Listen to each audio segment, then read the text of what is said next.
ఏంటిది ఆరెంజ్ టీనా? ఇదెలా చేస్తారో చూసేయండి ఒకసారి. మనలో చాలా మంది టీ కాఫీ లవర్స్ ఉంటూనే ఉంటారు. వీటిని తీసుకోవడం వల్ల మైండ్ రిఫ్రెష్ అయ్యి ఫీలింగ్ ఉంటుంది. ప్రస్తుతం మార్కెట్లో green tea, black tea, apple tea, rose tea, పుదీనా టీ, కొత్తిమీర టీ ఇలా లెక్కలేనన్ని రకాలుగా ఉన్నాయి. ఇప్పుడు ఆరెంజ్ టీ కూడా ట్రెండ్లో అవుతుందండి. ఆరెంజ్ టీని ఎలా చేయాలో ఇప్పుడైతే చూసేద్దాం పదండి.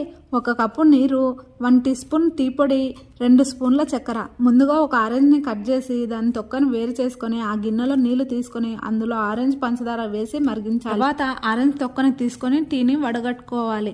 ఆరెంజ్ పంచదారతో నీటిని మరిగించిన తర్వాత పై తొక్కలో నీరు పోయాలి. ఈ విధంగా ఆరెంజ్ టీ రెడీ అవుతుంది. అంతేకాకుండా ఇందులో సి విటమిన్ జ్వరము, జలుబు, దగ్గుతో పోరాడే శక్తిని ఇస్తుంది. ఇలా చెప్పాక తాగకుండా బాధపడుతుంది కదండి. ఆ పనిలో నేను ఉంటాను. మీరైతే ఇలాంటి వీడియోస్ కోసం సబ్స్క్రైబ్ అయితే చేసేసుకోండి. అంతేకాకుండా లైక్ కూడా ఇవ్వండి. ఉంటాను.